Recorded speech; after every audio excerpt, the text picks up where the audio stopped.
Okay, let us discuss multiplication of integers. Of course, we should take into consideration the signs, if they are the same or if they are different. The product of integers having the same signs, for example, -3 times -2, they have the same sign. So the answer is always positive. So that is positive 6. While for different signs, the product is always negative. For example, -3 times 2, the answer is -6. Of course, you have to multiply the numbers. Okay? So, the rule for multiplying integers is very easy to it's very easy to remember, because having the same sign, automatic positive ang product. Different sign, automatic negative ang product. Okay? So, let us have examples. Let us -9 times 3. So, they have different sign. The product is a negative number. So, the product is 9 times 3 is 27. -27. While -2 times -7, the product is 2 times 7 is 14. Since they have the same sign, the product is positive. Now, for number 3, example, say -2 times -3 times -4. So, this time we have 3 factors. -3, -2, -4. You may multiply this in any order. So, that is commutative property of multiplication. Okay? So, let's multiply this. -2 times -3. Multiply the numbers. 2 times 3 times 4 is 24. Then positive. Then, multiply to negative. Magkaiba na naman yon. Then, that will become negative. Okay? So, what else? Example, -2 times -3 times -4 times -1. Okay, the product will be positive 24. When is the product negative? When is the product positive?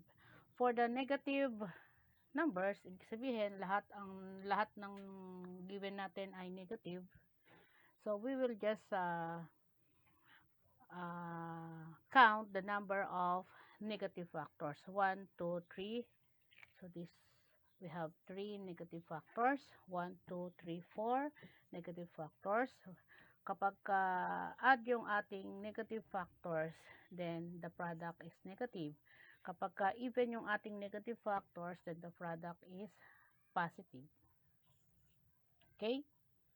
So for that is applicable only when all the numbers that you are multiplying are all negative.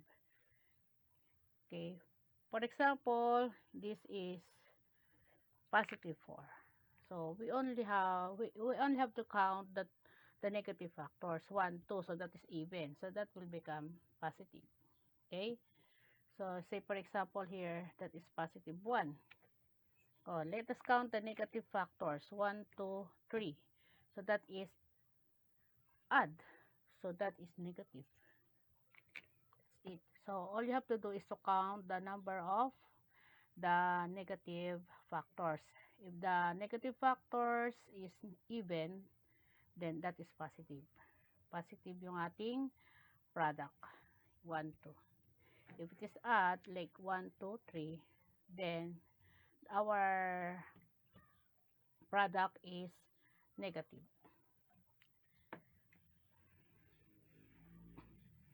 Excuse me. Okay, let us have this with exponent. -2 raised to 2. So that is negative 2 times negative 2. That is 4. So 2 times 2 is 4. The same sign is positive. What about negative 2 raised to the third power? That is negative 2 times negative 2 times negative 2. So that is 2 times 2 times 2 is 8. 1, 2, 3 negative factors. So negative 8 yung ating product. Negative 2 raised to the fourth power. That is negative 2 times negative 2 times negative 2 times negative 2. So that is 2 times 2 times 2 times 2. That is 16. 1, 2, 3, 4 negative factors. So that is positive. What about negative 2 raised to the fifth power? Okay, that will become positive. That will become negative 32. What about negative 2 raised to the, okay, raised to the seventh power? Will this be positive or negative? So that is odd, so that will become negative. Negative, so we have here 32, 64, then 120.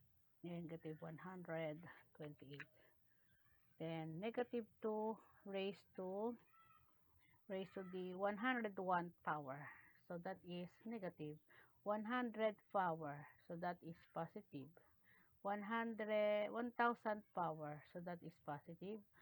1,005 power. So that is negative. Okay?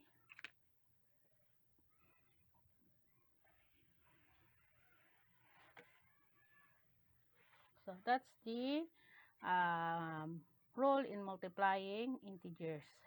Having the same sign is positive, different sign, the product is positive.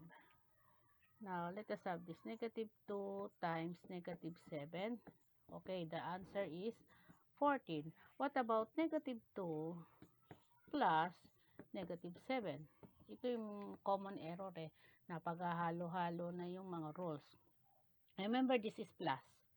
So, we are adding integers with the same sign. So, we just add their absolute value, 2 plus 7, and then we get their common sign. So, that's it.